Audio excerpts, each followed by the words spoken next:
नमस्कार प्यारे साथियों, स्वागत है फिर से एक नई वीडियो के अंदर। साथियों, हम पढ़ रहे हैं रीट के अंदर समास संस्कृत के बहुत ही महत्वपूर्ण टॉपिक समास को। तो आज का जो हमारा प्रसंग रहेगा वो समास का रहेगा। इससे पहले हमने संधि प्रकरण को पढ़ लिया है, तो अगर आपने वो वीडियो नहीं देखे हैं तो आप जाकर प्लेलिस्ट के अंदर वो सारी वीडियो अवेलेबल हैं, तो जाकर आप देख सकते हैं। इससे साथ साथ हमने जो है साइकोलॉजी भी कंप्लीट कर दिया है, तो वो भी जाकर आप देख सकते हैं। ठीक है। और बाकी 2-3 दिन से वीडियो नहीं आ रहे थे, तो उसके लिए मैं आपसे क्षमा चाहता हूँ कि मेरी तबीयत थोड़ी सही नहीं थी और आवाज़ सही से रिकॉर्ड नहीं हो पा रही थी, इसलिए मैं आपके लिए वीडियो लेकर नहीं आ पाया। तो उसके लिए मैं आपसे क्षमा चाहता हूँ।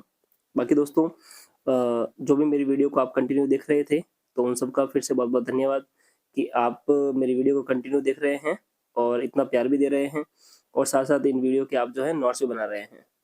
तो आपका बहुत बहुत धन्यवाद कि आप मेरी वीडियो को इतना प्यार भी दे रहे हैं, और आपके इन्हीं कमेंट्स की वजह से और आपके इन्हीं प्यार की वजह से जो है मैं फिर से वीडियो बना पा रहा हूँ और आपको जो है ये कंटेंट देने की कोशिश कर रहा हूँ।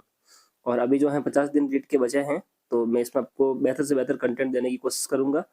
और कुछ मैं आपको यूँ कहूँ तो मैं जो है इसके अंदर डिमोटिवेट भी हो गया था, क्योंकि मैं वीडियो बना रहा था और साथ-साथ मैं आपको ये चीज़ें प्रोवाइड भी कर रहा था, सारे नोट्स में जो है आपको यहाँ पर दे रहा था क्लास के तौर पर। पर जब यहाँ पर 50-100 व्यूज़ आ रहे थे, तो मुझे लगा कि मैं फालतू में यहाँ पर अपना समय खराब कर रहा हूँ। जो मेरा महत्वपूर्ण समय मुझे पढ़ाई में देना चाहिए, वो मैं यहाँ पर शायद मैं खराब कर रहा हूँ। तो एक बार ये मुझे लगा कि मुझे यहाँ वीडियो नहीं बनानी चाहिए। पर जब आपके ये प्यारे-प्यारे कमेंट आए और आपने कहा कि जो आप लोग जो है मेरा वीडियो देख रहे हैं और उसके आप नोट्स भी बना रहे हैं, और आपकी जो मेरी जो क्लासें हैं वो आपको अच्छी भी लग रही हैं, तो मुझे लगा कि शायद मेरे वीडियो बनाने से 2-4 लोगों को फ़ायदा हो जाएगा, और अगर उनको फ़ायदा होगा तो मेरे वीडियो बनाने का मकसद भी शायद पूरा हो जाए। ठीक है? तो बस इसी वजह से मैं ये वीडियो वापस बना रहा हूँ, और आप इसी प्रकार से मेरे साथ जुड़े रहना। आपको मैं बेहतर से बेहतर कंटेंट देने की कोशिश करूँगा। तो चलिए शुरू करते हैं आज का अपना टॉपिक, बिना समय गवाए समास को।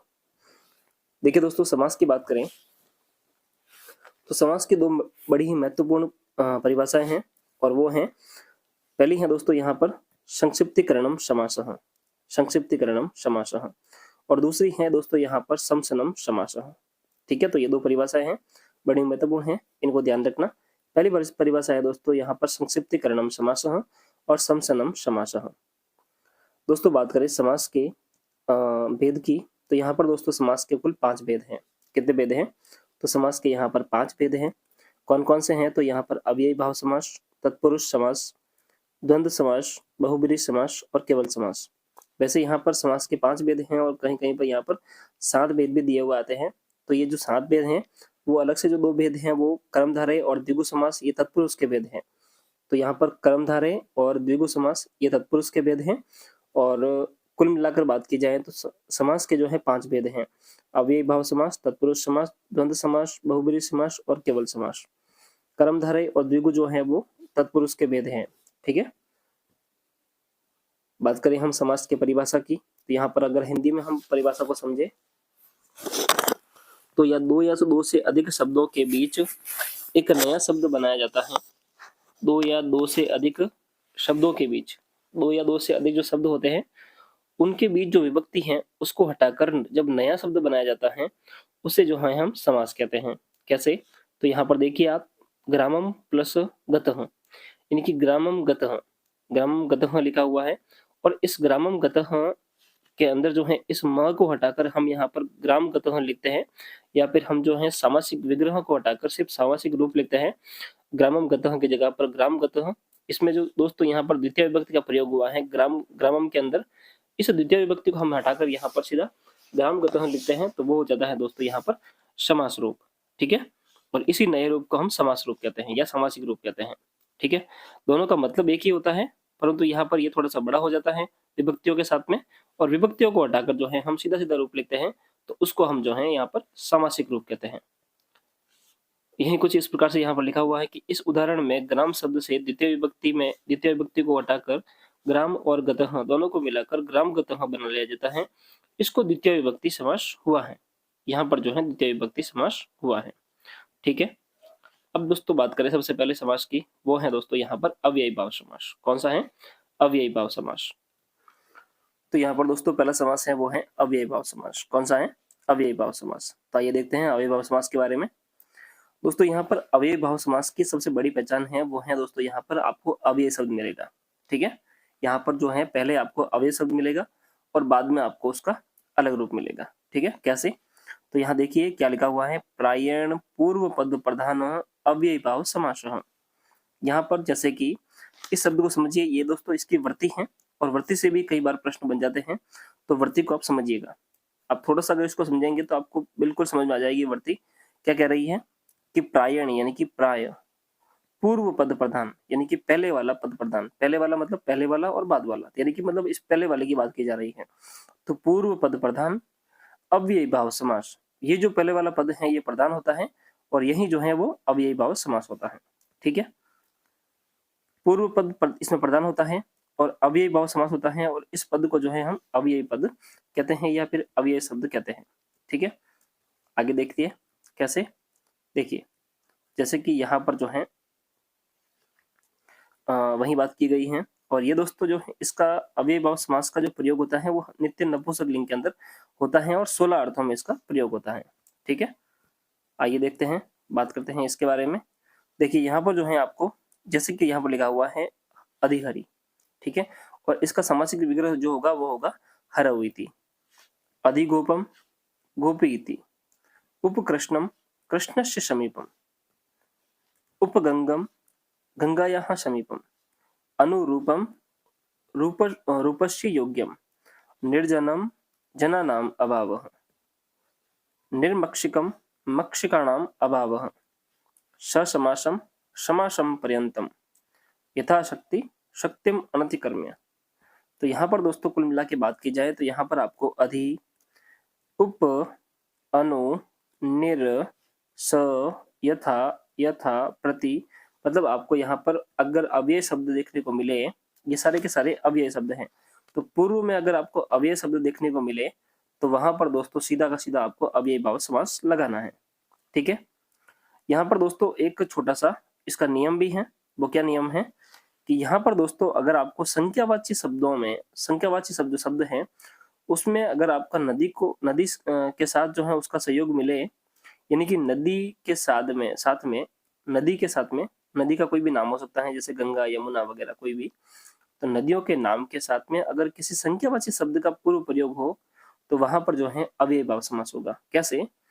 तो नदी का नाम है गंगा और यहाँ पर सप्ता नाम लिखा हुआ है, यानी कि सप्ता नाम गंगा, गंगा नाम समाहार, तो यहाँ पर नदी के साथ में यहाँ पर संख्यावाची शब्द का प्रयोग हुआ है। यहाँ पर लिखा हुआ है द्वयो यमुनयो, यानी कि यहाँ पर यमुना के साथ में द्वयो यानी कि वो संख्यावाची शब्द का प्रयोग हुआ है। तो यहाँ पर जो है सप्त गंगम या द्वियमुनम, आप यहाँ देख सकते हैं कि इसका जो सामासिक शब्द होगा वो होगा सप्त गंगम, यानी कि गंगा के साथ जो है 7 संख्यावाची शब्द का प्रयोग हुआ है और यमुना के साथ भी जो है द्वि जो है वो संख्यावाची शब्द का प्रयोग हुआ है। तो अगर आपको ऐसी प्रक्रिया मिले तो वो भी जो है एक अव्यय शब्द होगा। ठीक है, वो भी एक अव्यय शब्द होगा। ठीक है, तो इसका आप थोड़ा ध्यान रखना। अब बात करें दोस्तों दूसरा जो समास है वो होगा दोस्तों अपना द्विगु समास। कौन सा है? द्विगु समास। द्विगु समास के दोस्तों परिभाषा की बात करें तो उसकी परिभाषा है दोस्तों यहाँ पर संख्या पूर्व दिगु, या फिर हम इसकी वृत्ति कह सकते हैं इसको कि इसकी जो वृत्ति होगी वो होगी संख्या पूर्व दिगु। जिस समास में पूर्व पद संख्यावाची हो उसे हम द्विगु समास कहते हैं। तो इसमें जो है पूर्व पद जो होगा वो संख्यावाची होगा। ठीक है, अव्ययी भाव समास के अंदर पूर्व पद जो है वो अव्ययी था और यहाँ पर जो है पूर्व पद हमारा संख्यावाची होगा। ठीक है, कैसे?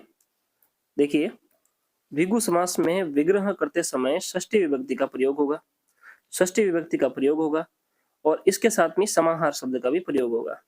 समूह अर्थ को जोड़कर नपुंसक लिंग से शब्द बनता है, तो समूह अर्थ है उसको जोड़कर जो है यहाँ पर नपुंसक लिंग में शब्द भी बनता है। कैसे? तो देखिए यहाँ पर देखिए दोस्तों त्रिलोकी शब्द है। ठीक है, ये एक सामासिक शब्द है, इसका सामासिक विग्रह क्या होगा? त्रयाणाम लोकानाम समाहार। पंचपत्रम तो पंचानाम पत्राणाम समाहार। ठीक है, इसमें दोस्तों यहाँ पर देखिए आप त्रयाणाम यानी कि ये एक संख्यावाची शब्द है, लोकानाम ये एक षष्ठी विभक्ति वाला प्रसंग है यहाँ पर, और समाहार यानी कि यहाँ पर समाहार शब्द का प्रयोग हुआ है। और ये जो दोस्तों शब्द हैं वो समासिक शब्द बनने के बाद में हमेशा नित्य नपुंसक लिंग के अंदर प्रयुक्त होता है। तो यहाँ पर त्रिलोकी शब्द जो है वो त्रिलोकी शब्द नपुंसक लिंग का शब्द है। ठीक है। पंचानाम पात्राणाम समाहार, तो पंचपात्रम भी जो है एक नपुंसक लिंग शब्द है। ठीक। तो इसी प्रकार से पंचगवम, अष्टाध्यायी, चतुर्युगम, त्रिभुवम और पंचवटी। ठीक है। यहाँ पर दोस्तों अगर लिखा आ जाए कि द्वियमनम, सप्तगंगम, ठीक है, तो यहाँ पर ध्यान रखना अगर नदियों के साथ में अगर संख्यावाची शब्द आ जाए, अगर किसी अदक के साथ में अगर संख्यावाची शब्द आता है तो वहां पर सीधा सीधा द्विगु समास होगा। अन्यथा अगर नदी के साथ में अगर संख्यावाची शब्द आ जाए तो वहां पर आपको अव्ययी भाव समास लगाना है। क्लियर। ठीक है। अगला बात करें दोस्तों, तीसरा समास है दोस्तों वो है द्वंद्व समास। कौन सा है? द्वंद्व समास। इसकी वृत्ति की बात करें तो इसका जो वृत्ति होगा वो होगा प्रायेण उभयो पद प्रधान द्वंद्व समास। ठीक है। प्राय उभयो पद प्रधान द्वंद्व समास। तो उभय का मतलब होता है दोस्तों दोनों। उभय का मतलब होता है दोनों, दोनों यानी कि पूर्व पद और उत्तर पद दोनों। जहां पर दोनों पद प्रधान हो ना वहां पर जो है द्वंद्व समास होता है। ठीक है। और इसका जो सूत्र है वो है च अर्थो द्वंद्व। ठीक है। तो जहां पर दोनों का जो प्रयोग हो, पूर्व पद और उत्तर पद दोनों की बात आ जाए तो वहां पर जो है दोनों पद प्रधान हो तो वहां पर द्वंद्व समास होता है। जिस समास में दोनों पद प्रधान हो उसे हम द्वंद्व समास कहते हैं। च के अर्थ में भी द्वंद्व समास होता है। ठीक है। जैसे हमने लिखा माता च पिता च, माता च पिता च, तो उस च के जहां पर च का प्रयोग होगा उस च के अर्थ में भी जो है यहाँ पर और के अर्थ में भी द्वंद्व समास का ही प्रयोग होगा। ठीक है। उदाहरण के तौर पर देखते हैं, यहाँ पर उदाहरण है शिव केशव, शिव केशव, शिवश्च केशवश्च, यानी कि शिव और केशव यानी कि शिव यानी कि भगवान शंकर और केशव यानी कि हरि यानी कि नारायण। ठीक है। तो यहाँ पर शिव और नारायण यानी कि हरि की बात की गई है। तो शिवश्च केशवश्च, तो यहाँ पर च के योग में या च के अर्थ में यहाँ पर द्वंद्व समास होगा। ठीक है। यहाँ पर दो की बात की जा रही है। माता च पितरौ च, माता च पिता च यानी कि माता पितरौ, माता च पिता च तो पितरौ, रामश्च लक्ष्मणश्च तो राम लक्ष्मणौ, रामश्च रामश्च तो रामौ, रामश्च लक्ष्मणश्च भरतश्च तो राम लक्ष्मण भरतः, हरिश्च हरश्च तो हरिहरौ, ब्राह्मणश्च हरिश्च तो ब्राह्मण क्षत्रियौ, लवश्च कुशश्च तो लव कुशौ, शीतश्च उष्णश्च तो शीतोष्ण। ठीक है। तो इस प्रकार से दोस्तों अगर यहाँ पर च की बात आ जाए ना, जहां पर च की बात आए तो वहां पर आप मान लीजिए कि यहाँ पर द्वंद्व समास होगा। या फिर दो की बात आ जाए कि माता और पिता, तो वहां पर जो है अपना द्वंद्व समास होगा। ठीक है। तो इस प्रकार से यहाँ पर द्वंद्व समास होता है। तो यहाँ पर हमने देखा अव्ययी भाव समास, दूसरा हमने देखा यहाँ पर द्विगु समास जो कि संख्यावाची के प्रसंग में था, और तीसरा हमने देखा यहाँ पर द्वंद्व समास जो कि और के प्रसंग में था। अगले वीडियो के अंदर हम दोस्तों देखेंगे यहाँ पर तत्पुरुष समास के बारे में, थोड़ा सा बड़ा प्रसंग है तो ये हम अगले वीडियो के अंदर देखेंगे। तो यहाँ पर मैं उम्मीद करता हूँ कि आपको समझ में आ गया होगा, तीनों समास आपको अच्छे से प्रक्रियागत तौर पर समझ में आ गए होंगे। तो शॉर्ट ट्रिक्स के साथ में और प्रक्रिया के तौर पर आपको समझ में आ गए होंगे। तो मिलते हैं अगले वीडियो में तत्पुरुष समास के साथ। तब तक के लिए धन्यवाद।